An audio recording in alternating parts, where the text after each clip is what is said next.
Hello and welcome back to Paleocast. I'm your host David Marshall, and I'm your host Dave Marshall, and this is episode 115B on the Diatoms of Lake Baikal. If you've not yet listened to the first part, then what are you doing here? Go and listen to that first. But if you're returning, then welcome back. In this second part, our guest, Professor Anson Mackay, walks us through how he was able to determine the paleoproductivity of the lake over the last tens of thousands of years. We then look at how the changes in that productivity can tell us about the world at that time, but how we can also use that information to understand how the lake is reacting to human activities, and then what we can expect in respect to climate change in the future. As always, you can find images that accompany this episode on our website, and we're always keen to encourage discussion on our social media channels. We're now very close to 6,000 followers on Twitter, so if you're not already following us at Paleocast, that is your homework for this episode. Thanks to everyone for all of the donations that we've had recently. Those of you who contribute monthly, you keep the show going, and we've also been able to save up enough of that money for a couple of new microphones for the team, so expect a nice step up in audio quality in the next couple of months or so. You'll be hearing many more voices on the show, and lots of different kinds of discussions, so subscribe wherever you can so that you don't miss out. I hope you enjoy this episode.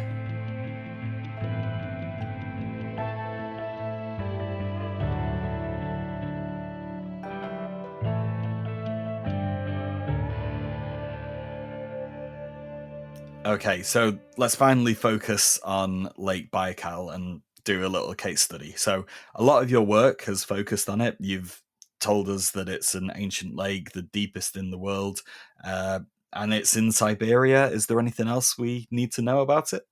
Lake Baikal is truly one of the world's most amazing ecosystems for scientific study in the world today.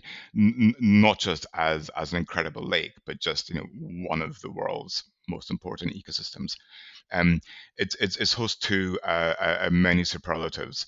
It's the deepest lake in the world. It's the oldest lake in the world with sediment formation going back 25, 30 million years. And that kind of sort of, means that we can compare it to these long marine records. Because of its great depth as well, it contains 1/5 of the world's surface fresh water that's not frozen up in the ice caps or glaciers. So this one lake contains 20% of the world's fresh water, which is in terms of quantity is absolutely amazing. And so because it's got this very long geological history, it's a very it's got lots of different habitats within the lake itself. The species there have evolved over a long period of time. And so it's got a very high level of what we call endemicity. And this means the number of species that are found just in one place and nowhere else. And about 75% of Lake Baikal's plants and animals are only found there and nowhere else in the world, which means in terms of biodiversity, it's a highly important site. So what? Sorry. Sorry, I was going to say, so it's such an important ecosystem that in 1996 the United Nations declared it a World Heritage Site for being one of for its uniqueness, and so in that respect, again, it's globally it's an important ecosystem, not just for freshwater. So can you describe your study? Which hypotheses were you looking to test? So this probably show my age a wee bit. So I've been working on Lake Baikal now since 1992. So that's like almost 30 years, and to work in one lake. And I think that just kind of exemplifies how interesting a lake it is. because there are always new questions to ask of it, and it always every time you sort of answer, you think you've answered one question, new ones are always thrown up. Um, and what's kind of really interesting for me working on this one ecosystem for so long is that we've been able to address hypotheses in Lake Baikal that have really kind of they've also been very timely in terms of the global environmental concerns that have been going on, at that particular time. So when I first started to work on Lake Baikal in the early 1990s, it was a time when we were very interested in looking at the degradation of fresh water, especially through human contamination from the burning of fossil fuels. It's essentially kind of sort of acid rain. Um, and in the 1980s, so Lake Baikal is another reason why it's unique.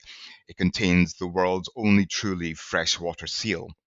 And we think of seals as occurring in coastal areas and and in the oceans, but and Lake Baikal is inland, is the most continental inland place there is. But we have the seal that lives there, and the seals arrived there about 400,000 years ago and have evolved to be in Lake Baikal specifically. Um, but then in the late 1980s, the seals were dying out in their thousands, and it was thought at the time that this is due to environmental degradation from pollution going into the lake. And so my project there was to go for the first time to look at diatoms to see whether diatoms are changing in the last 100 years or so. And if you did see changes in the last 100 years or so in the diatoms, could that be linked to the pollution, maybe even acid rain or something?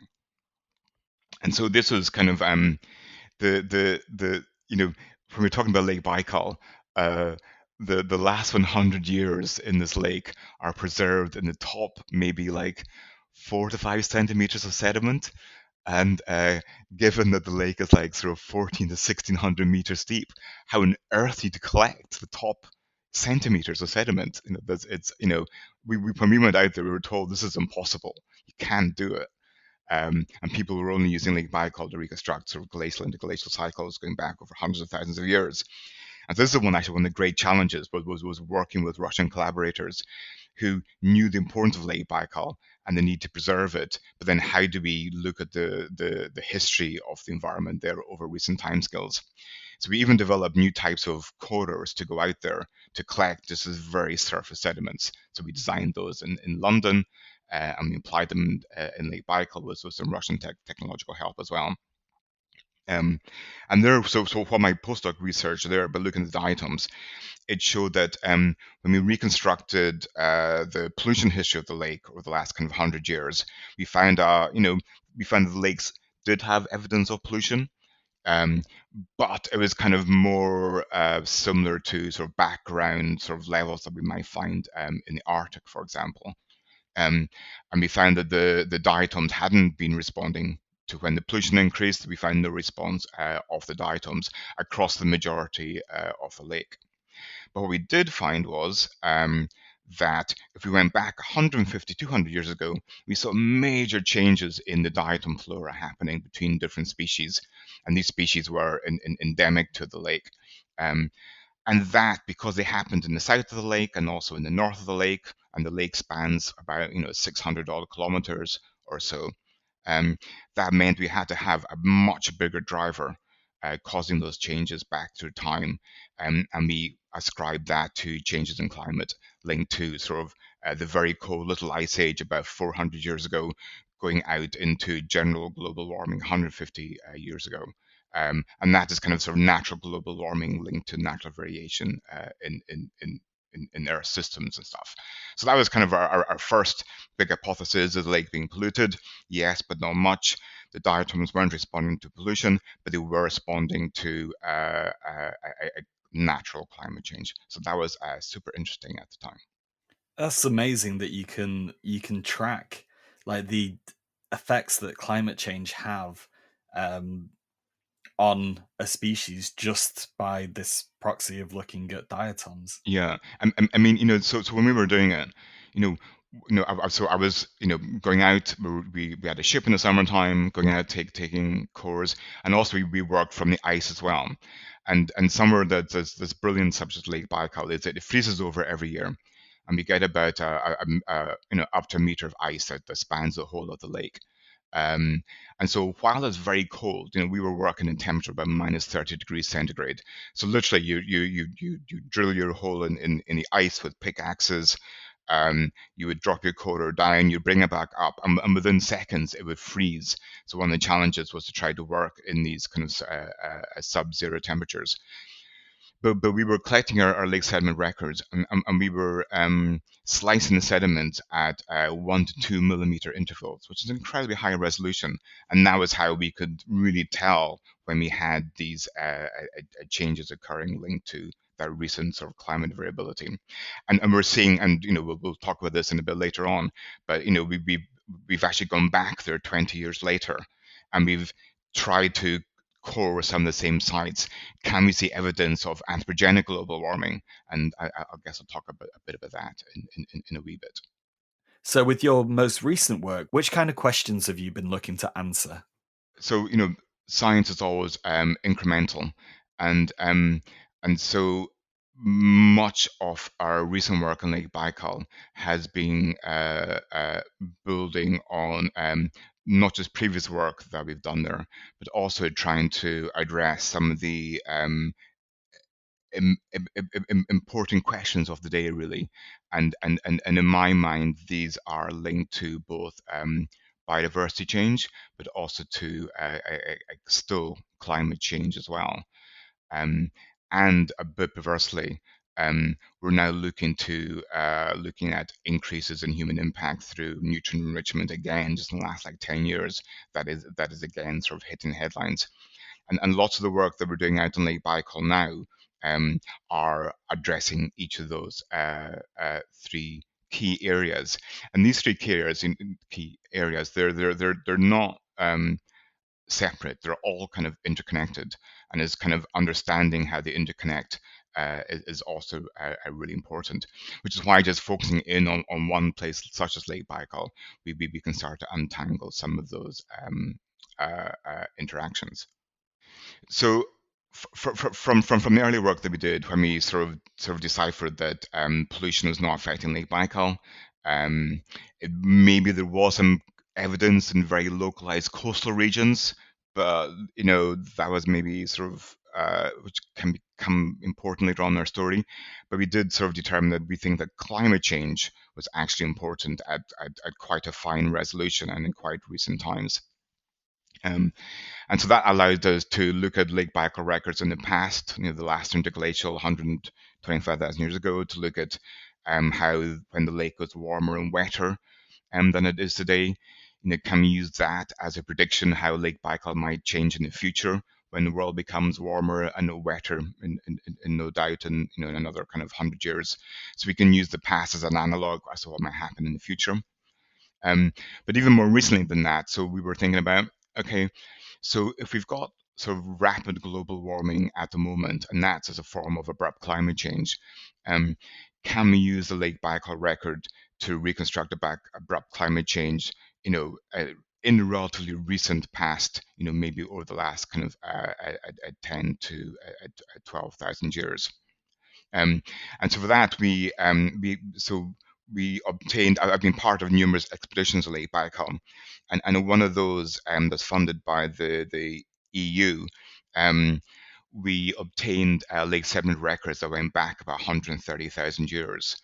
Um, and we looked at some of those sediment records that especially had very high resolution going back over the last 15,000 years. And so from that, we were able to look at sediment environments that went from the late glacial up to the present day. And that included several well-known periods of abrupt climate change that were linked to rapid global warming in the past, but also rapid global cooling in the past.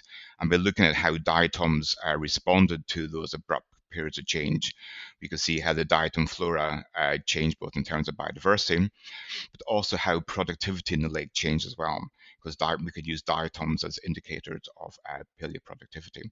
So again, these are kind of really sort of interesting questions we could ask from the lake in terms of an ecosystem function perspective, which I think is just inherently very interesting. So you've got 15,000 years to look at. You've got sediments that record pretty much every single year. How did you count the diatoms in that? Did you have to count down, say, 13,000 layers to get to a specific bit that you wanted to count? And then how many diatoms did you have to count from that layer? So yeah, so again, interesting questions there. Um, so one of the ways that makes Lake Baikal different from most other deep lakes. So even though it's 14 to 1600 meters depth of water, there's still oxygen at the bottom water surface sediment interface. And that's because we have this process called deep water renewal. And so we also have oxygen going from the top of the lake down into the bottom. And that's important because that allows animals to live at the very bottom of Lake Baikal. And we have this like almost wholly endemic fauna that exists there that exists nowhere else in the world. And that means that this fauna is gradually, it's kind of munching the diatoms basically at the very bottom of the lake. So that means we've always got this what's called bioturbation. And that's like a process we need to take account of. And so in Lake Baikal, we don't have these annual layers of form. So we can't get this annual resolution.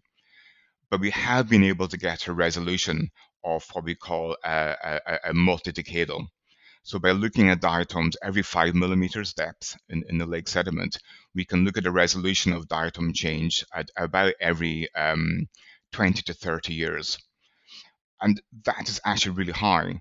And we look at this resolution going back every 30 years, going back 16,000 years. That is a pretty phenomenal a record of past environmental change. And when we think how sort of climate changes over periods of decades, so weather is what we have every year changing every couple of years to 10 years. Climate is what we have over longer time scales, over decades, every 20, 30 years or so. Then Lake Baikal has a brilliant paleoclimate record for that. So yeah, so that is one complication, but that is fine for the hypothesis that we're testing. In terms of counting the diatoms, it's just very laborious. So I've had like sort of PhD students who've been counting diatoms. I've had postdoctoral scientists counting diatoms. I've had myself counting. I still count my own diatoms on Lake Baikal as well. So we've had like teams of people who've been doing all this counting for quite a few decades now. Yeah, I've just got my calculator up on the screen here. Oh yes. 16,000 years on average. Say maybe you take a sample every 30 years. That's still over 500 samples, and then times that by the number of diatoms that you get in each. Are you Yeah. looking at say maybe 200, 300? Yeah. Oh no. So in terms of our diatom counting, so we would count between 300 and 600 of these shells in every slide. So we're looking at hundreds of thousands of accounts that we have just for this one record, maybe even going to the millions when we take all our records together. So it's a phenomenal amount of information.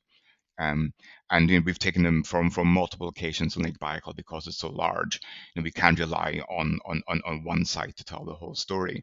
But the most recent stuff that we have coming out is based on a few locations in the south of Lake Baikal.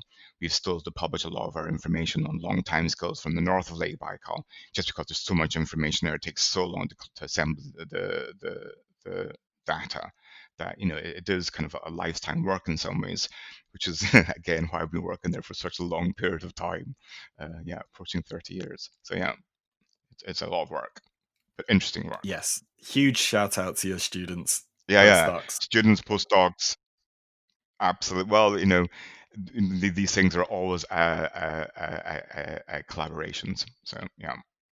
Okay, so we're looking at all the different diatoms. We've got all the different diatom species.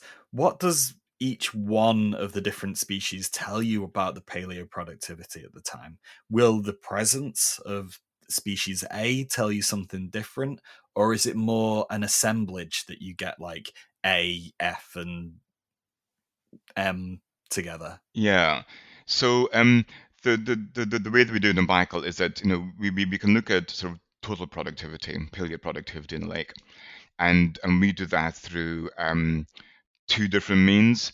Actually, three different ways in Baikal. We can look at it by just looking at diatoms as a mass of biogenic silica, and that will tell us that gives us some indication about paleoproductivity. Um, we can look at diatoms as individual species and how they change through time. Um, and one way can do that is by looking at the biovolume of a diatom. And the biovolume is really just, it's the size of a diatom, it's the three-dimensional size of a diatom. And so because diatoms are, they're living organisms, they contain carbon, they contain silica. The larger a species, the more carbon it contains. And if it contains more carbon, then it's going to have a greater importance for paleoproductivity because primary production is based on carbon, of course. And so we're looking at not just the species of diatoms, but we can look at their shape and their size and see how that has developed through time. And by looking at their shape and the size and putting the shapes and sizes from different species together, we can reconstruct then paleoproductivity in terms of biovolumes. So there are a number of different approaches we can do this. And finally, we've been looking at now, we've been sort of, this is kind of sort of some sort of cutting edge work, and we're looking at the silicon isotope composition of the diatom shells themselves to try to reconstruct paleoproductivity, especially over recent timescales of the last couple of thousand years. So again, there are a number of different approaches to try and do this, and we've been utilizing all of these on Lake Baikal sediments. So now we've got a really incredibly high resolution picture of paleoproductivity over the last 16,000 years. What have you learnt from that? Is it linked to anything? Yeah, so there are some things I think that we can certainly answer, and that is that when we look at how diatoms have changed over periods of decades with abrupt climate change, say abrupt cooling or abrupt warming, is that Lake Baikal responds, almost instantaneously to global events. And so, although Lake Baikal contains, it's this massive, volume of water, and it's in the continental interior of Central Asia, it still responds very sensitively to changes that are happening, say, in North Atlantic circulation through time. And so in that sense, we've known for a long time the Lake Baikal is integrated into the global climate cycles. And what we're doing here is that we're showing that it's also integrated at during high resolution abrupt events, certainly over kind of more recent geological timescales. We've also started to show that in terms of biodiversity, that when we have abrupt periods of climate change, the productivity and biodiversity seem to be tightly coupled, but they're inverse to each other.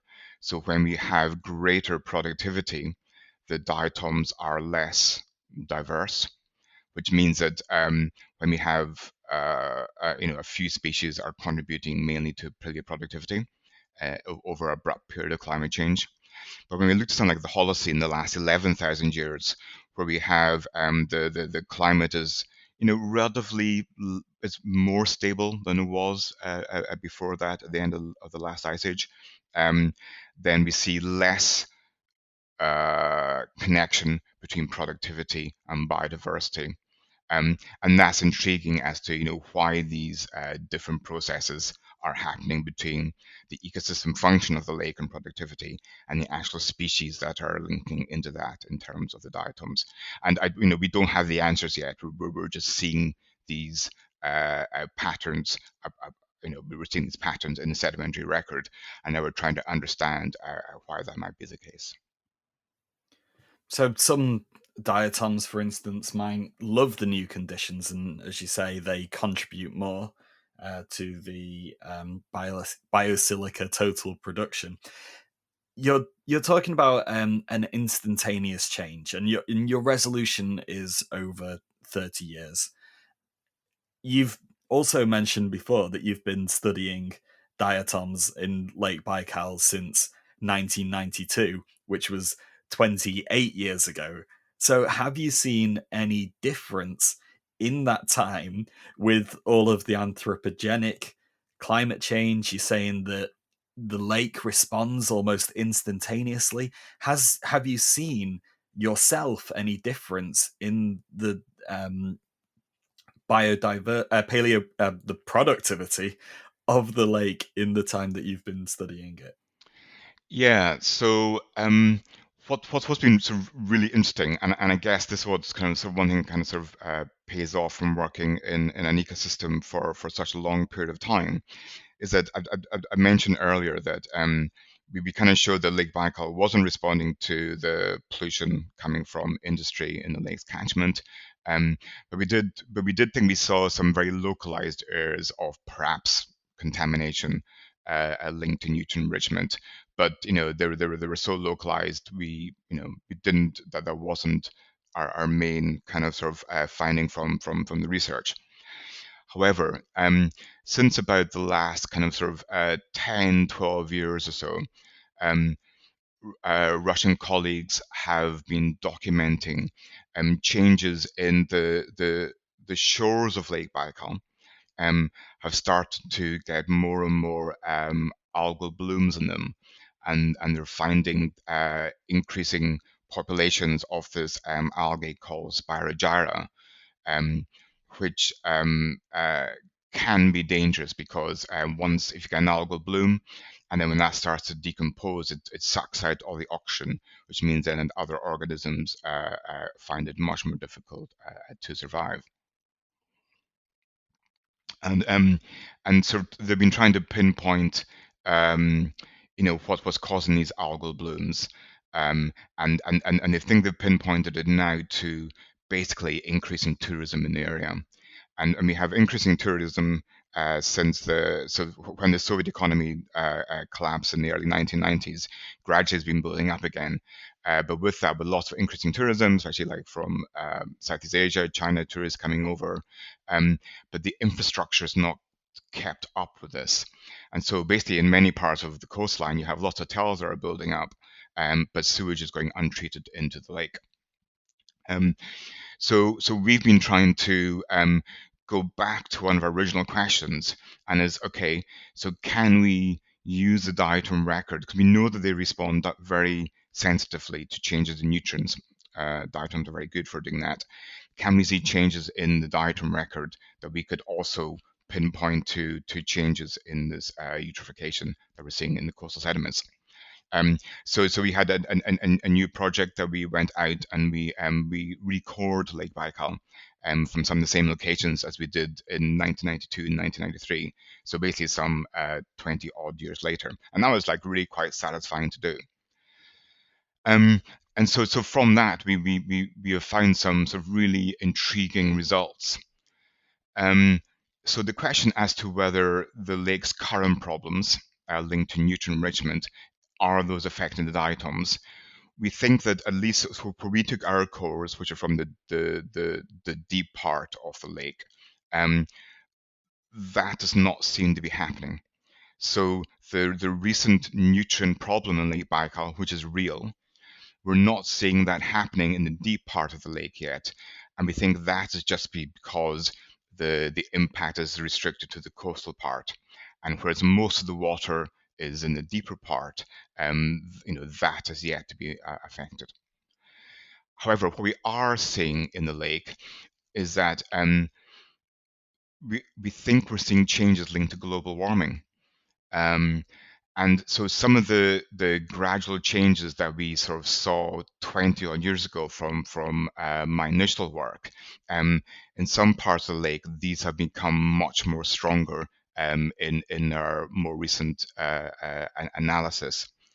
And especially what we've seen is we've seen a decline in these species of diatoms that are endemic, and they're very heavily silicified. So they have been declining in abundance, and what we've seen in their place is an increase in species that what we call cosmopolitan, that is, are found from many other lakes around the world, that are much more lightly silicified, and they're able to tolerate the warmer waters of Lake Baikal. So they seem to be doing better at the expense of these the cold water endemics, and so that is problematic, um, because although Lake Baikal's flora has changed in the past to do with global warming, and that's been natural, what we worry about now is that the impact of global warming on the lake's biology now, linked into the pollution of humans into the lake, those two interacting stressors, that's never happened before. And so the danger that we're worried about now is that if those two stressors interact, then that's going to make the problem affecting the biodiversity of the lake much, much more problematic. I was going to ask about that and say, what can, if anything, can we predict from the lake based on what we know in the past? But yeah, that's a bit worrying if there's no precedent for it. But if we look at just global warming itself and think about just the temperature, if we are to have a couple of degrees increase as is predicted, um, do you have any idea of how the lake might react to that? So I, I, I I really don't know how exactly the lake will react in terms of the composition of the diatoms. We can make some hypotheses what might happen. So as the because Lake Baikal is frozen over between um, 4 to 7 months of the year, depending on where the lake you are.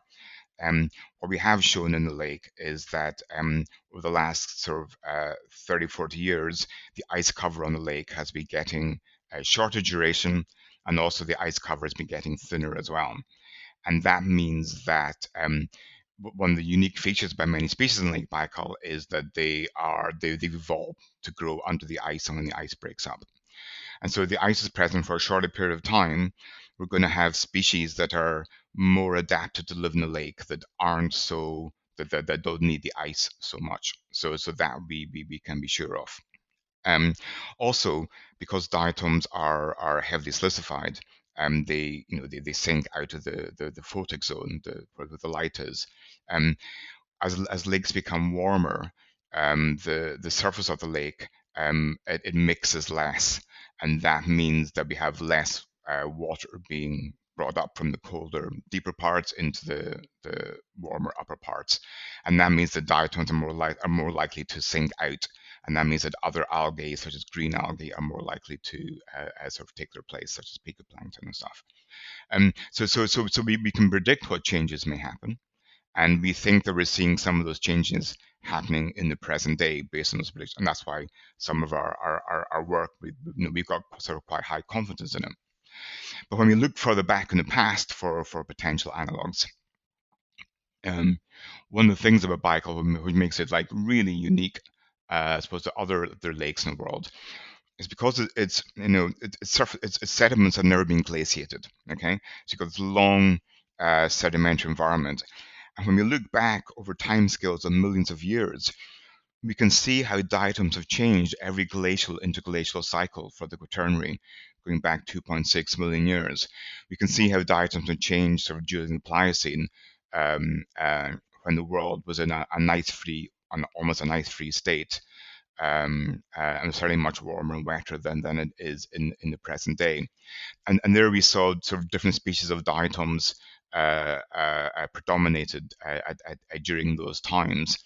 Um, and I think what we can say is that um, when we had something like the Pliocene 5 million years ago, um, species of diatoms persisted for a much longer period of time.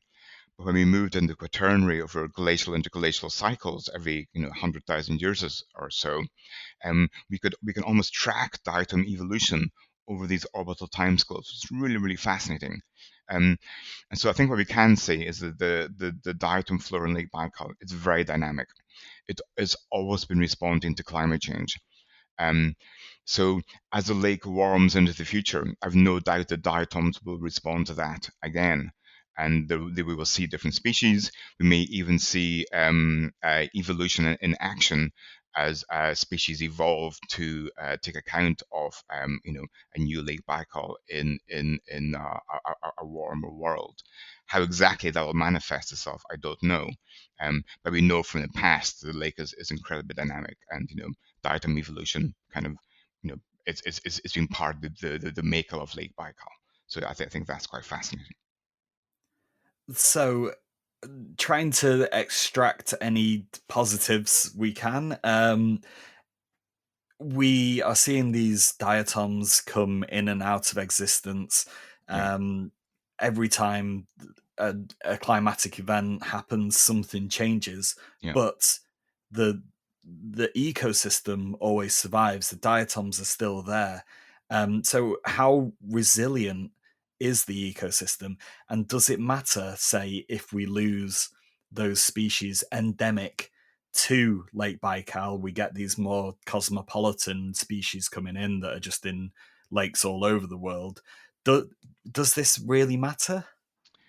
Um, so I mean, I think it does matter because when we're thinking about a lake ecosystem and we think about what we call these ecosystem services the lake provides in terms of, sort of fish and protein or biodiversity value, carbon regulation, freshwater regulation, quality, etc.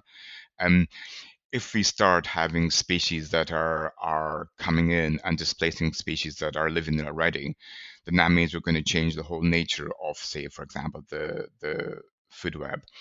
And what we're already seeing in Lake Baikal, linked to the warming of the surface waters, is that we're seeing um, a mismatch now between when some species of the diatoms are blooming with the zooplankton that are eating them, and we're kind of seeing through long-term monitoring records, and there's some amazing monitoring records of the biological fauna and flora of Lake Baikal, going back like 50, 60 years, done by Russian scientists, which is just incredible. And by using that information and tracing it to present day, we're seeing that now there's an increasing mismatch with some of the zooplankton and the diatom flora. And we don't know what impact that's going to have on the lake ecosystem. But if you think about how the fish are tied into this, and then eventually the nirpa, this endemic seal, is also tied into this as well. What influence that will have on the food web in the future, we're kind of uncertain. Um, so Lake Baikal is dynamic. Lake Baikal will survive global warming. It survived warmer periods in the past. It's just the lake ecosystem will change. Um, where there is a problem is when we're polluting the lake through nutrients and through sewage, etc. Um, and I think the positive to take home from this is that if we put in enough resources, we can combat that. We have enough examples of good technological practice, good management practice, where we managed to reduce nutrient inputs into lakes by having good wastewater treatment facilities, etc. And at the moment, those are just lacking on Lake Baikal for whatever reason. And if we can improve on that, then we will undoubtedly improve the ecological status of the lake, which means that we can still have tourism. We can still have, people going to the lake and enjoying it. We just do it in a much more responsible fashion. So your work on Lake Baikal is just one study, and there's so many other different lakes and different methodologies to use. Are is a similar picture emerging from different lakes all over the world? Yeah, so there's been a kind of a number of sort of what probably to call sort of meta-analysis now, where people have kind of looked to different regional studies and they've kind of brought them together to get a more global picture of what's happening to lakes in the world. Um, and there are some global threats there. So we're seeing sort of worldwide that lakes that freeze over for part of the year, that ice duration formation is getting less. So we've got, lakes will change in their inherent nature as global warming proceeds. Um, the surface water of lakes are generally warming. In some regions, they're warming more faster than others. That'll have implications on food webs, which may have implications for how humans utilize those lakes for in terms of fish, for example. Um, this is true not just of Siberia. This is true of, for example, the Great Lakes in tropical Africa, or it's true of high altitude lakes in South America, such as Lake Pupo or Lake Titicaca as well. Um, Water extraction from lakes is really problematic. So I've also done a lot of work on the Aral Sea, which once was the fourth largest lake in the world, and now has lost over 90% of its volume due to abstraction of water for cotton irrigation. So now the Aral Sea is probably one of the world's true environmental catastrophes, because we took out so much water before it arrived in the lake. The lake became hypersaline, it lost all its fish, it lost all its biodiversity, and we can trace that through chemical records, but we can also trace it through the diatoms as well. And that's, we did some work on that about 10, 15 years ago. So there are kind of common problems, and another sort of common problem facing lakes is through fertilization from agriculture. Through either what we call point source pollution, as we put more fertilizer on the land, it finds its way into the lakes, that causes nutrient enrichment, but also through atmospheric nitrogen as well. And we can use diatoms to show, and also stable isotopes of nitrogen. We can use that to show that even in remote regions such as the Arctic, they're being fertilized because of what we're doing in Europe and North America. That's having a huge impact in regions very remote to those industrial centers. So there's lots of changes going on at the moment, and how global warming interacts with increasing nutrient enrichment. These interacting stressors is obviously going to be very problematic in the future as well. You probably have an amazing insight into all of the things going on wrong in this world and how humans are affecting these lacustrine systems. Um, how messed up is the situation? Um, so one of the things about lakes is that, so if you imagine a lake exists in the landscape, um, and for most lakes in the world, they're receiving most of the water, and their water coming through from rivers, and rivers are draining the catchments, they're draining the land. So every time we dump stuff onto the land as into landfills, or we we farm the land, or we chop down trees, etc. All the changes in the land, all that waste, eventually some of it finds its way into lakes. Um, and so I think it's just this notion of we need to try to reduce the pollution that we produce. Um, Everything that we do as humanity finds its way into lakes and finds its way into lake sediments. So now, for example, we're reconstructing microplastics in lake sediments. We're reconstructing what we call novel compounds, such as organic compounds from personal care products, estrogen. We can even record the derivatives of drugs in lake sediments.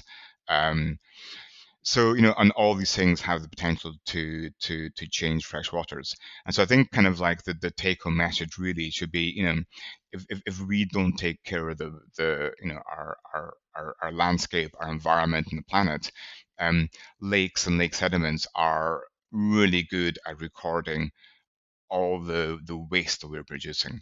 And that, I remember seeing these things rising in the last kind of 50 years since the end of the Second World War. This process called the Anthropocene, humans rivaling geology as a force of nature, the Great Acceleration with the increase in GDP, our own consumption, etc., plastics, use of oil in the last 50 years. All those we can record in lake sediments. And that kind of really tells us, and because we can see this happening in lakes in the Arctic and lakes at high altitude, in lakes in continental Siberia, we can see it in the Antarctic, we can see it in tropical systems. That's why I really think to me, is one of the bigger reasons why we need to sort of clean up our act, basically, because we can see these increases happening in lake sediments, and it's very real. And so not only are we recording this, we're also seeing changes in the freshwater itself. So yeah, so I think sort of any sort of take-home message would be that we know we need to really maintain reduce pollution, maintain biodiversity, because ultimately it's going to affect what we can get from the planet ourselves. Don't mess it up is my take-home message, I think. So, if anyone is listening, thinking about being a paleontologist or studying environmental science, this whole episode, I think, gives the imperative to do that. But how would you sell your research to anyone thinking about doing something similar?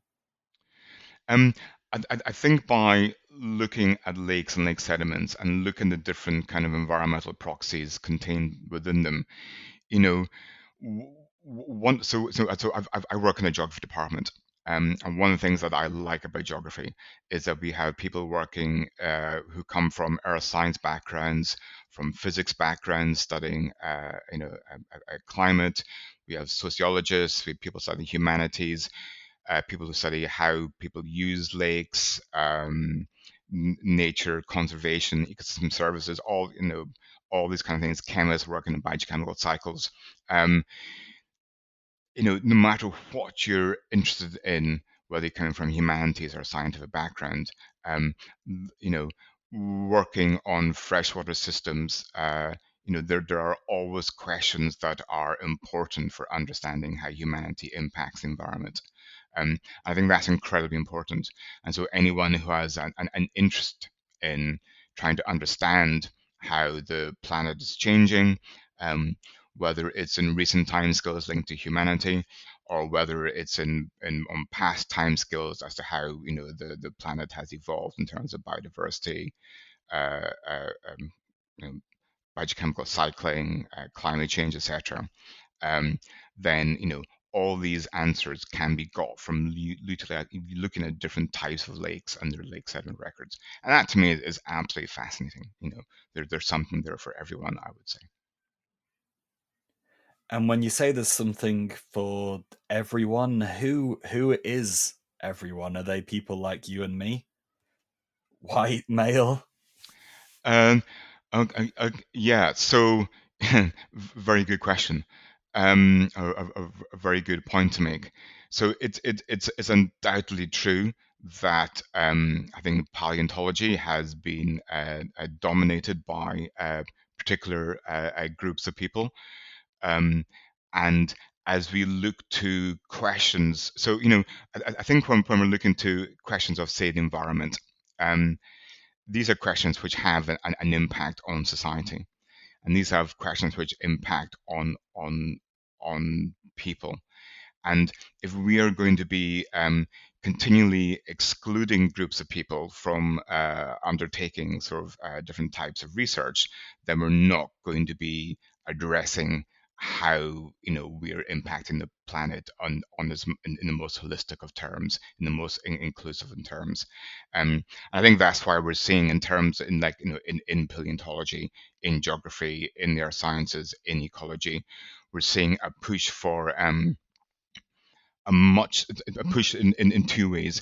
One is a much more inclusivity as to who does the science. So we are underrepresented in terms of women doing much of the science. we're very much underrepresented, especially in Europe and North America, for example, in terms of people who are coming from a Black, Asian, other minority ethnic background doing the science. We're still underrepresented with people who are LGBTQI plus, for example, different sexual identities, different sexual gender identities as well. And if we're not including these people, then we're losing out in, lots of, different, brain powers being used here. And, if we're just focusing in a particular, part of the population, then, we will not be addressing the questions as seriously as we could be. And some of these questions are very pressing. And linked to that, we have many of the world's problems are facing people who are might be in are less economically well off, for example, or they might be threatened through global warming is going to impact the poorest to the greatest extent. And so we need to take consideration of that as a discipline as well. And so there are many kind of avenues to improve, what I would call looking at equity, looking at diversity, looking at inclusion in the subject of paleontology. And only by bringing everyone together and giving everyone the opportunity to learn about these things, and also to be able to take part in the science, then that's only really how we're going to truly tackle some of these global problems. Okay. Is there anything else we've missed or that you'd want to discuss? Yeah. So, well, I mean, I would suppose sort of link to that kind of sort of EDI perspective. So, I'm a white male professor, and I'm from that. I've had lots of privileges in how I've sort of done my science, and I've been given many opportunities because I'm a white a man as well, but also I'm gay, and so come under the LGBTQI plus a banner as well. And within that, I've also experienced lots of considerable amount of prejudice and homophobia in my discipline as well, including being directed at me personally during my PhD and during my postdoc as well. And I can see how that puts off many people, and so our own actions and discipline have a way of putting off women, of putting off LGBT people, of putting off people who are Black or Asian, and so if I've experienced that personally. And so for other people who don't make it into academia or pushed out of science, then we're losing a lot of intellectual strength and merit there. And that's a reason why these EDI principles are incredibly important. So I guess I'm kind of saying that from a personal perspective of being LGBT, but also, one who has had a lot of privilege in my own academic upbringing as well.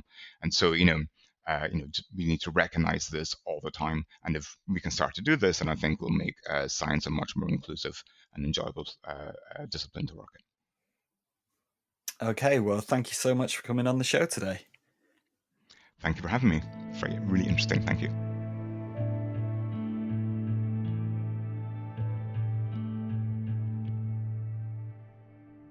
Paleocast was brought to you by Dave Marshall and Liz Martin Silverstone, with contributions from Tom Fletcher, Vish Venkat, and Elsa Pancharoli.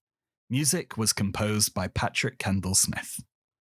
Paleocast was made possible by funding from the Paleontological Society and the Paleontological Association, but the show now relies on funding from you, the listeners.